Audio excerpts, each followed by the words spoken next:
Jane Eyre Chapter 370 He Manor House of Ferndean was a building of considerable antiquity, moderate size, and no architectural pretensions, deep buried in a wood. I had heard of it before. Mr. Rochester often spoke of it, and sometimes went there. His father had purchased the estate for the sake of the game covers. He would have let the house, but could find no tenant, in consequence of its ineligible and insalubrious site. Ferndean then remained uninhabited and unfurnished, with the exception of some 2 or 3 rooms fitted up for the accommodation of the squire when he went there in the season to shoot. To this house I came just ere dark on an evening marked by the characteristics of sad sky, cold gale, and continued small penetrating rain. The last mile I performed on foot, having dismissed the chaise and driver with the double remuneration I had promised. Even when within a very short distance of the manor house, you could see nothing of it, so thick and dark grew the timber of the gloomy wood about it. Iron gates between granite pillars showed me where to enter, and passing through them, I found myself at once in the twilight of close-ranked trees. There was a grass-grown track descending the forest aisle between hoar and knotty shafts and under-branched arches. I followed it, expecting soon to reach the dwelling, but it stretched on and on. It wound far and farther. No sign of habitation or grounds was visible. I thought I had taken a wrong direction and lost my way. The darkness of natural as well as of sylvan dusk gathered over me. I looked round in search of another road. There was none. All was interwoven stem, columnar trunk, dense summer foliage. No opening anywhere.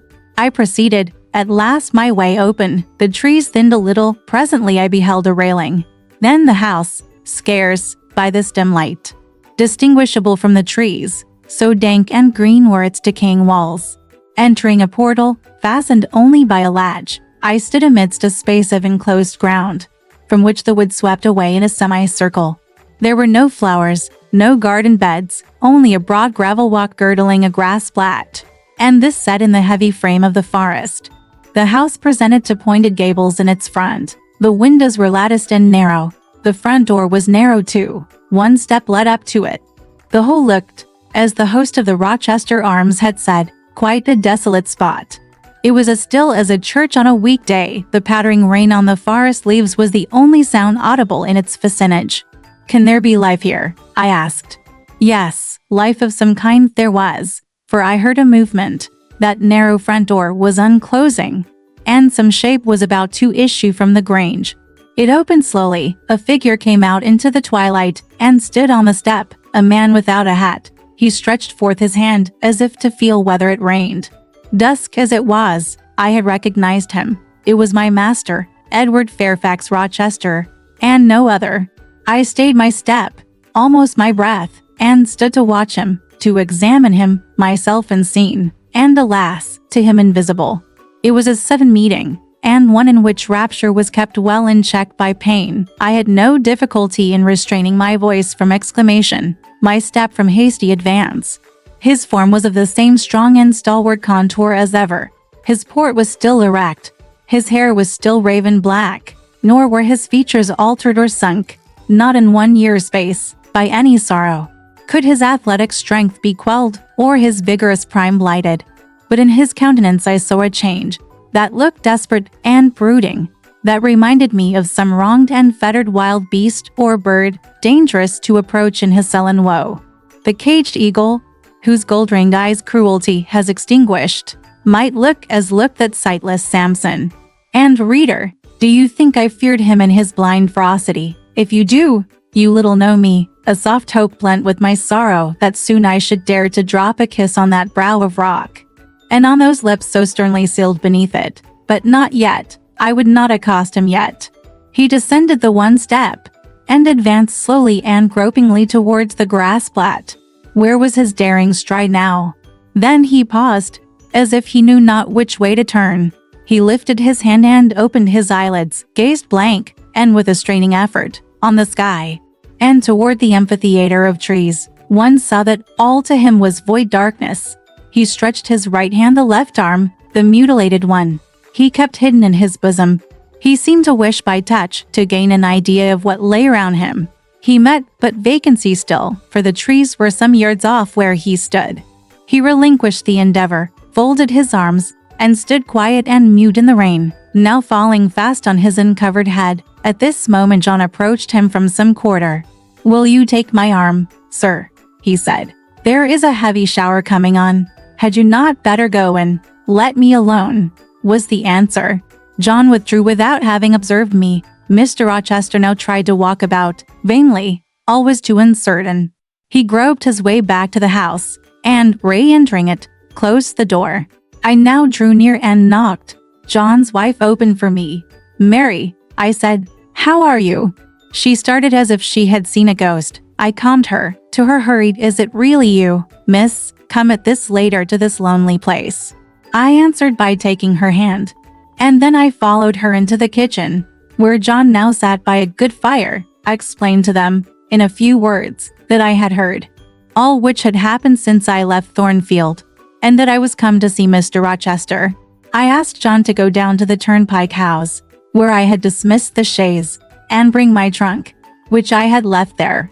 And then, while I removed my bonnet and shawl, I questioned Mary as to whether I could be accommodated at the manor house for the night, and finding that arrangements to that effect, though difficult, would not be impossible, I informed her I should stay.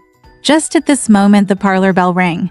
"When you go in," said I, "tell your master that a person wishes to speak to him, but do not give my name. I don't think he will see you," she answered. "He refuses everybody." When she returned, I inquired what he had said.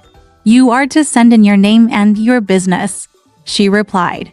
She then proceeded to fill a glass with water and place it on a tray, together with candles. "Is that what he rang for?" I asked. "Yes. He always has candles brought in at dark, though he is blind. Give the tray to me, I will carry it in." I took it from her hand. She pointed me out the parlor door. The tray shook as I held it. The water spilled from the glass. My heart struck my ribs loud and fast. Mary opened the door for me and shut it behind me. This parlor looked gloomy. A neglected handful of fire burnt low in the grate, and, leaning over it, with his head supported against the high, old-fashioned mantelpiece, appeared the blind tenant of the room. His old dog, Pilot, lay on one side, removed out of the way, and coiled up as if afraid of being inadvertently trodden upon. Pilot pricked up his ears when I came in. Then he jumped up with a yelp and a whine, and bounded towards me. He almost knocked the tray from my hands. I set it on the table, then patted him, and said softly, "Lie down." Mr. Rochester turned mechanically to see what the commotion was, but as he saw nothing, he returned and sighed. "Give me the water, Mary," he said. I approached him with the now only half-filled glass. Pilot followed me, still excited. "What is the matter?" he inquired. "Down, Pilot," I again said. He checked the water on its way to his lips, and seemed to listen. He drank, and put the glass down. "This is you, Mary, is it not?" "Mary is in the kitchen," I answered. He put out his hand with a quick gesture, but not seeing where I stood. He did not touch me. "Who is this? Who is this?" he demanded, trying, as it seemed, to see with those sightless eyes. An availing and distressing attempt. "Answer me, speak again," he ordered, imperiously and aloud. "Will you have a little more water, sir?" I spilled half of what was in the glass. I said, "Who is it? What is it? Who speaks?" Pilot knows me, and John and Mary know I am here. "I came only this evening," I answered. Great God!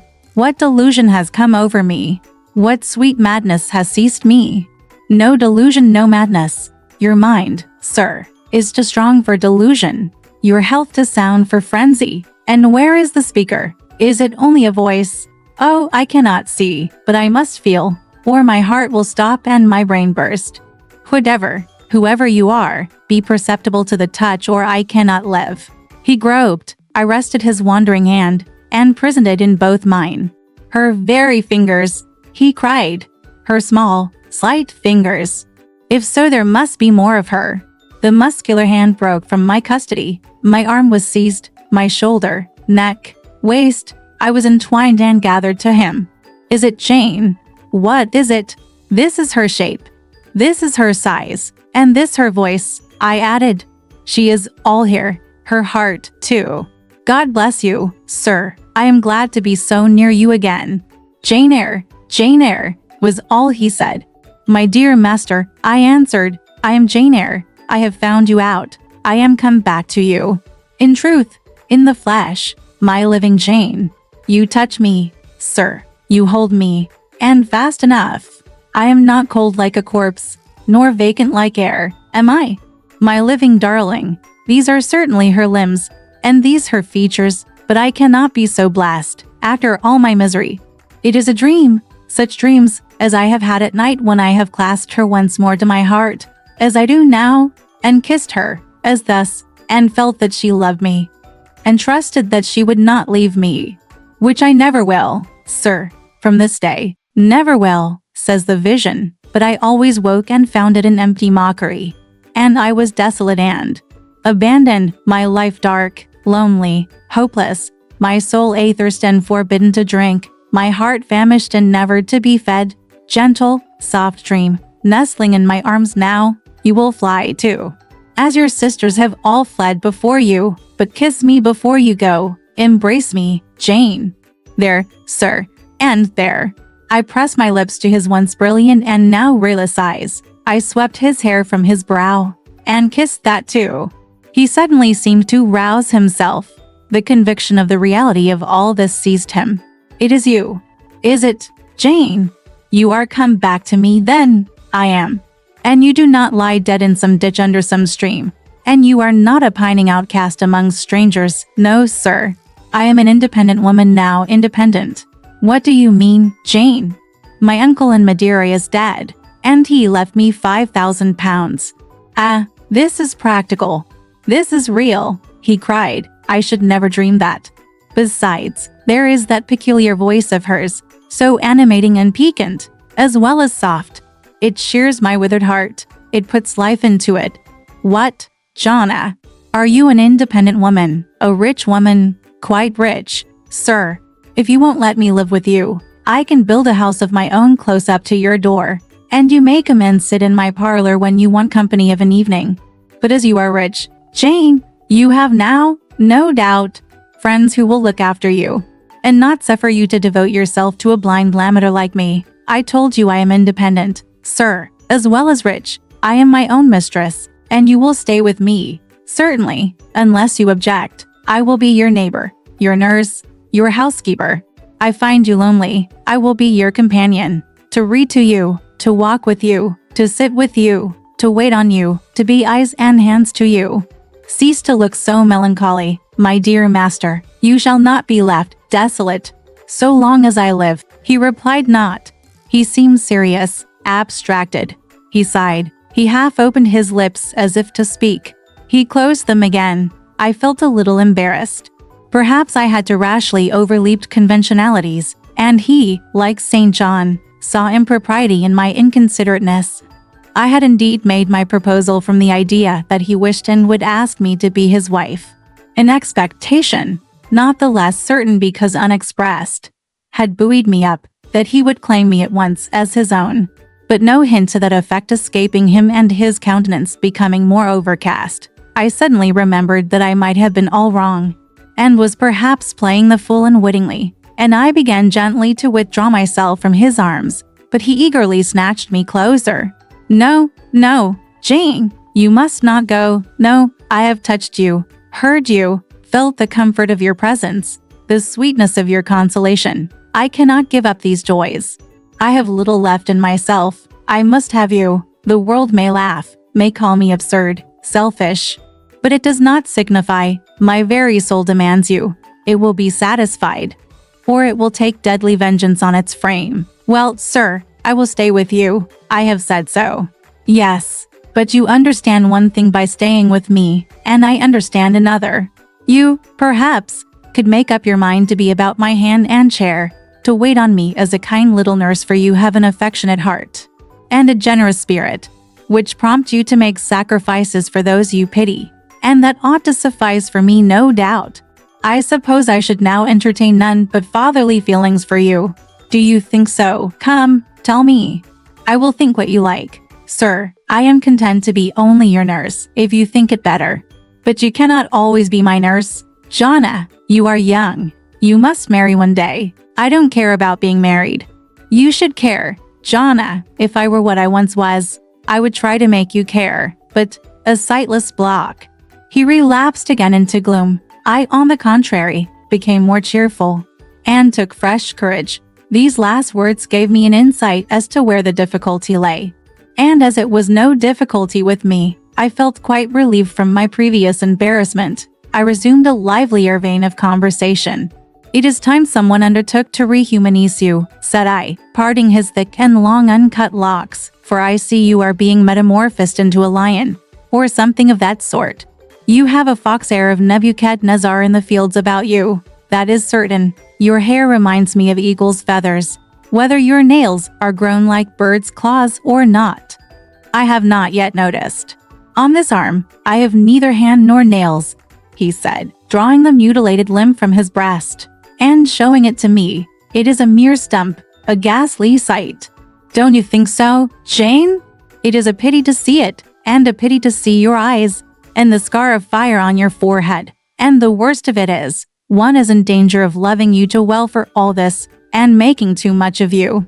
I thought you would be revolted, Jane, when you saw my arm, and my cicatrice visage. Did you? Don't tell me so, lest I should say something disparaging to your judgment. Now, let me leave you an instant, to make a better fire, and have the hearth swept up. Can you tell when there is a good fire? Yes, with the right eye I see a glow of ruddy haze, and you see the candles, very dimly each is a luminous cloud. Can you see me? No, my fairy, but I am only too thankful to hear and feel you. When do you take supper? I never take supper. You are altogether a human being? Jana, you are certain of that? I conscientiously believe so, Mr. Rochester. Yet how on this dark and doleful evening could you so suddenly rise on my lone hearth?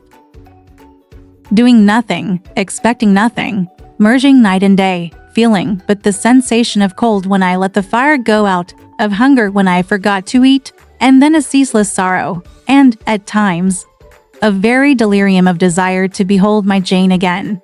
Yes, for her restoration I longed, far more than for that of my lost sight. How can it be that Jane is with me, and says she loves me? Will she not depart as suddenly as she came tomorrow? I fear I shall find her no more. A commonplace, practical reply, out of the train of his own disturbed ideas, was, I was sure, the best and most reassuring for him in this frame of mind. Am I hideous, Jane? Very, sir. You always were. You know? Humph, the wickedness has not been taken out of you, wherever you have sojourned. Yet I have been with good people, far better than you, 100 times better people, possessed of ideas and views you never entertained in your life, quite more refined and exalted. Who the deuce have you been with? If you twist in that way you will make me pull the hair out of your head, and then I think you will cease to entertain doubts of my substantiality. Who have you been with, Jane? You mocking changeling, fairy born and human bred, you make me feel as I have not felt these 12 months. If Saul could have had you for his David, the evil spirit would have been exorcised without the aid of the harp. There, sir, you are read up and made decent. No, I'll leave you. I have been traveling these last 3 days, and I believe I am tired. Good night. Just one word, Jane. Were there only ladies in the house where you have been? I laughed and made my escape, still laughing as I ran upstairs. A good idea, I thought with glee. I see I have the means of fretting him out of his melancholy for some time to come. Very early the next morning I heard him up and astir, wandering from one room to another. As soon as Mary came down I heard the question, "Is Miss Eyre here?" Then, "Which room did you put her into? Was it dry? Is she up? Go and ask if she wants anything, and when she will come down." I came down as soon as I thought there was a prospect of breakfast. It was not himself that could now kindle the luster of animated expression. He was dependent on another for that office. I had meant to be gay and careless, but the powerlessness of the strong man touched my heart to the quick. Still I accosted him with what vivacity I could. "It is a bright, sunny morning, sir," I said. "The rain is over and gone, and there is a tender shining after it. You shall have a walk soon. I had wakened the glow. His features beamed. Silent one, all the sunshine I can feel is in her presence. Most of the morning was spent in the open air. I led him out of the wet and wildwood into some cheerful fields. I described to him how brilliantly green they were, how the flowers and hedges looked refreshed, how sparklingly blue was the sky. I sought a seat for him in a hidden and lovely spot, a dry stump of a tree, nor did I refuse to let him, when seated, place me on his knee. Why should I, when both he and I were happier near than apart? Pilot lay beside us. All was quiet. He broke out suddenly while clasping me in his arms. Cruel, cruel deserter. Oh, Jane! What did I feel when I discovered you had fled from Thornfield? And when I could nowhere find you, and, after examining your apartment, ascertained that you had taken no money, nor anything which could serve as an equivalent. A pearl necklace I had given you lay untouched in its little casket. Your trunks were left corded and locked as they had been prepared for the bridal tour. What could my darling do? I asked. Left destitute and penniless. And what did she do? Let me hear now. Rather than I should have flung myself friendless on the wide world, I had endured, he was certain, more than I had confessed to him. When I had done, that name was immediately taken up. This St. John, then, is your cousin? Yes. You have spoken of him often. Do you like him? He was a very good man, sir. I could not help liking him. A good man. Does that mean a respectable, well-conducted man of 50? Or, what does it mean? St. John was only 29, sir. Young encore. As the French say, is he a person of low stature, phlegmatic, and plain? A person whose goodness consists rather in his guiltlessness of vice than in his prowess and virtue. He is untiringly active. Great and exalted deeds are what he lives to perform. But his brain, that is probably rather soft. He means well, but you shrug your shoulders to hear him talk. He talks little, sir. What he does say is ever to the point. His brain is first straight. I should think not impressible, but vigorous. Is he an able man? Then, truly able. A thoroughly educated man. St. John is an accomplished and profound scholar. He is a handsome man, tall, fair, with blue eyes, and a Grecian profile. Aside, damn him, to me. Did you like him, Jane? Yes, Mr. Rochester. I liked him, but you asked me that before. I perceived, of course, the drift of my interlocutor. Jealousy had got hold of him. She stung him, but the sting was salutary. It gave him respite from the gnawing fang of melancholy.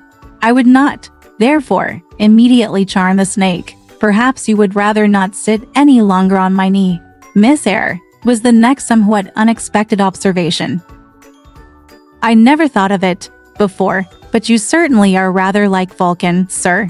Well, you can leave me, ma'am, but before you go, and he retained me by a firmer grasp than ever, you will be pleased just to answer me a question or two. He paused. What questions, Mr. Rochester? Then followed this cross-examination. St. John made you schoolmistress of Morton before he knew you were his cousin. Yes. You would often see him. He would visit the school sometimes, daily. He would approve of your plans, Jane. I know they would be clever, for you are a talented creature. He approved of them. Yes. He would discover many things in you he could not have expected to find. Some of your accomplishments are not ordinary. I don't know about that. You had a little cottage near the school, you say. Did he ever come there to see you? Now and then, of an evening, once or twice. A pause. How long did you reside with him and his sisters after the cousinship was discovered? 5 months. Did Rivers spend much time with the ladies of his family? Yes. The back parlor was both his study and ours. He sat near the window, and we by the table. Did he study much? A good deal. What? Hindustani. And what did you do meantime? I learned German, at first. Did he teach you? He did not understand German. Did he teach you nothing? A little Hindustani. Rivers taught you Hindustani? Yes, sir. And his sisters also. No, only you, only me. Did you ask to learn? No, he wished to teach you. Yes. A second pause. Why did he wish it? Of what use could Hindustani be to you? He intended me to go with him to India. Ah, here I reach the root of the matter. He wanted you to marry him. He asked me to marry him. That is a fiction, an impudent invention to vex me. I beg your pardon. It is the literal truth. He asked me more than once, and was as stiff about urging his point as ever you could be. Miss Eyre, I repeat it. You can leave me. How often am I to say the same thing? Why do you remain pertinaciously perched on my knee, when I have given you notice to quit?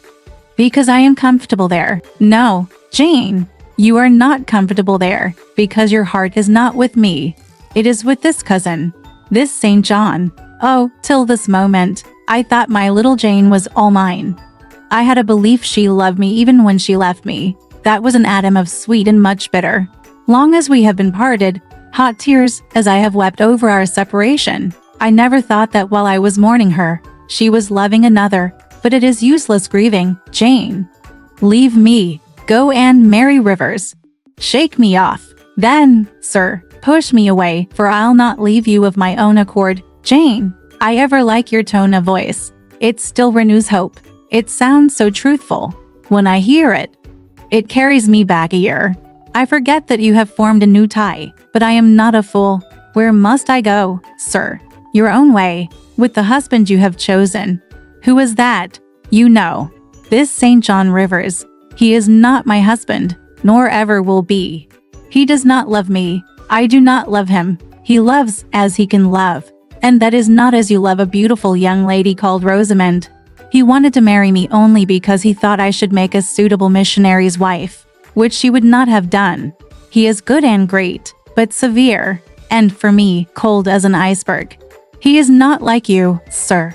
I am not happy at his side, nor near him, nor with him. He has no indulgence for me, no fondness.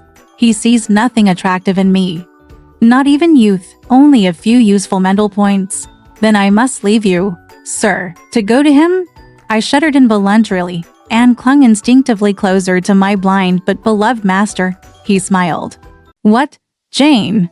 Is this true? Is such really the state of matters between you and Rivers? Absolutely, sir. Oh, you need not be jealous. I wanted to tease you a little to make you less sad. I thought anger would be better than grief. But if you wish me to love you, could you but see how much I do love you, you would be proud and content. All my heart is yours, sir. It belongs to you, and with you it would remain, were fate to exile the rest of me from your presence forever. Again, as he kissed me, painful thoughts darkened his aspect. My seared vision, my crippled strength. He murmured regretfully. I caressed, in order to soothe him. I knew of what he was thinking, and wanted to speak for him, but dared not. As he turned aside his face a minute, I saw a tear slide from under the sealed eyelid, and trickle down the manly cheek. My heart swelled. I am no better than the old lightning-struck chestnut tree in Thornfield Orchard, he remarked ere long. And what right would that ruin have to but a budding woodbine cover its decay with freshness? You are no ruin, sir, no lightning-struck tree. You are green and vigorous. Plants will grow about your roots, whether you ask them or not, because they take delight in your bountiful shadow. And as they grow they will lean towards you, and wind around you, because your strength offers them so safe a prop. Again he smiled. I gave him comfort. You speak of friends, Jane? He asked. Yes, of friends, I answered rather hesitatingly, for I knew I meant more than friends, but could not tell what other word to employ. He helped me. Jane, but I want a wife. Do you, sir? Yes. Is it news to you? Of course, you said nothing about it before. Is it unwelcome news? That depends on circumstances, sir, on your choice, which you shall make for me, Jane. I will abide by your decision. Choose then, sir, her who loves you best. I will at least choose her I love best. Jane, will you marry me? Yes, sir, a poor blind man, whom you will have to lead about by the hand. Yes, sir, a crippled man, 20 years older than you, whom you will have to wait on. Yes, sir, truly, Jane, most truly, sir. Oh, my darling. God bless you and reward you, Mr. Rochester. If ever I did a good deed in my life, if ever I thought a good thought, if ever I prayed a sincere and blameless prayer, if ever I wished a righteous wish, I am rewarded now. To be your wife is, for me, to be as happy as I can be on earth. Because you delight in sacrifice. Sacrifice. What do I sacrifice? Famine for food, expectation for content. To be privileged to put my arms round what I value, to press my lips to what I love, to repose on what I trust. Is that to make a sacrifice? If so, then certainly I delight in sacrifice. And to bear with my infirmities, Jane, to overlook my deficiencies, which are none, sir, to me. I love you better now, when I can really be useful to you, than I did in your state of proud independence, when you disdained every part but that of the giver and protector. Hitherto I have hated to be helped, to be led. Henceforth, I feel I shall hate it no more. I did not like to put my hand into a hireling's, but it is pleasant to feel it circled by Jane's little fingers. I preferred utter loneliness to the constant attendance of servants, but Jane's soft ministry will be a perpetual joy. Jane suits me, do I suit her? To the finest fiber of my nature, sir. The case being so, we have nothing in the world to wait for. We must be married instantly. He looked and spoke with eagerness. His old impetuosity was rising. We must become one flesh without any delay, Jane. There is but the license to get. Then we marry. Mr. Rochester, I have just discovered the sun is far declined from its meridian, and Pilot is actually gone home to his dinner. Let me look at your watch. Fasten it into your girdle, Jonna, and keep it henceforward. I have no use for it. It is nearly 4 o'clock in the afternoon, sir. Don't you feel hungry? The 3rd day from this must be our wedding day, Jane. Never mind fine clothes and jewels. Now, all that is not worth a fillip. The sun has dried up all the raindrops, sir. The breeze is still. It is quite hot. Do you know, Jane, I have your little pearl necklace at this moment fastened round my bronze scrag under my cravat? I have worn it since the day I lost my only treasure, as a memento of her. We will go home through the wood. That will be the shadiest way. He pursued his own thoughts without heeding me. Jane, you think me, I dare say, an irreligious dog, but my heart swells with gratitude to the beneficent God of this earth just now. He sees not as man sees, but far clearer, judges not as man judges, but far more wisely. I did wrong. I would have sullied my innocent flower, breathed guilt on its purity. The Omnipotent snatched it from me. I, in my stiff-necked rebellion, almost cursed the dispensation. Instead of bending to the decree, I defied it. Divine justice pursued its course. Disasters came thick on me. I was forced to pass through the valley of the shadow of death.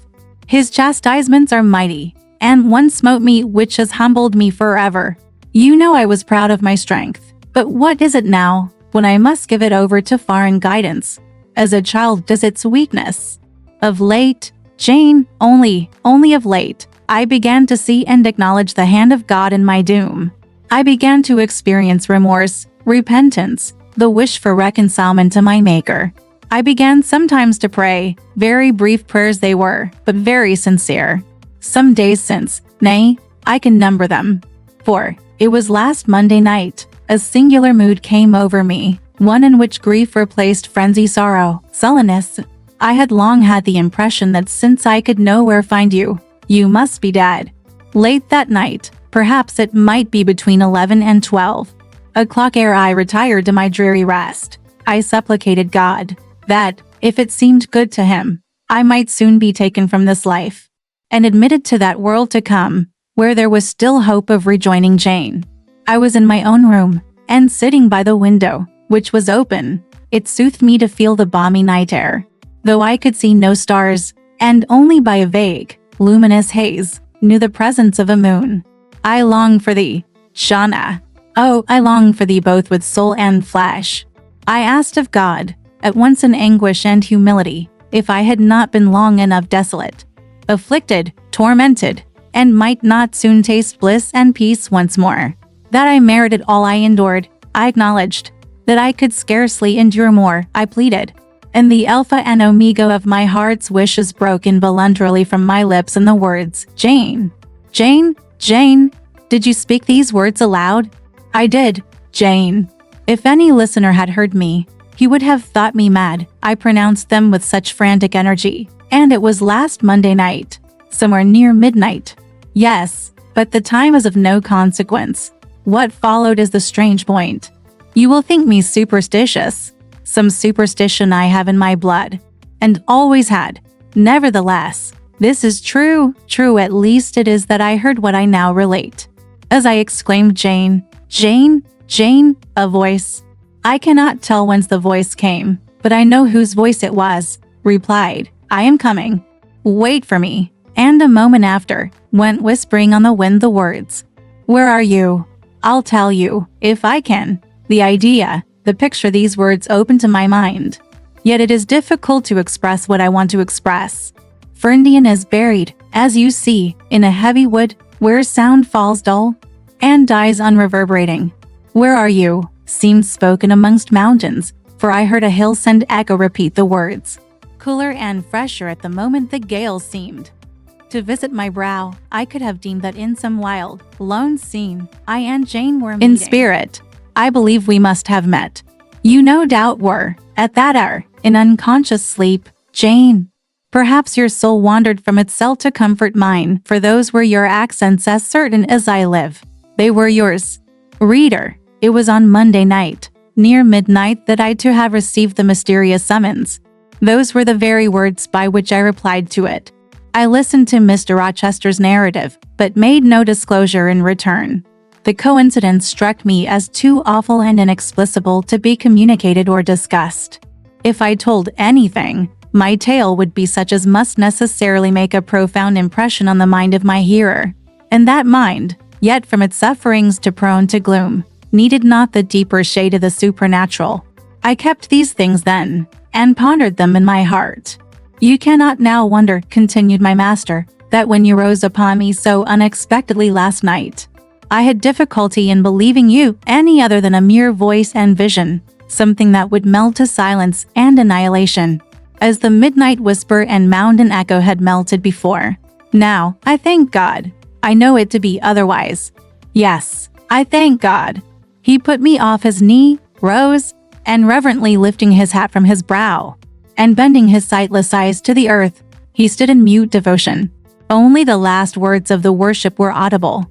I thank my Maker, that, in the midst of judgment, he has remembered mercy.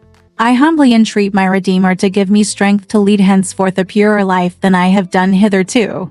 Then he stretched his hand out to be led. I took that dear hand, held it a moment to my lips, then let it pass round my shoulder. Being so much lower of stature than he, I served both for his prop and guide. We entered the wood and wended homeward. All right, this part of the story ends here. Want to know what happened next? Let's listen to the breakdown next time.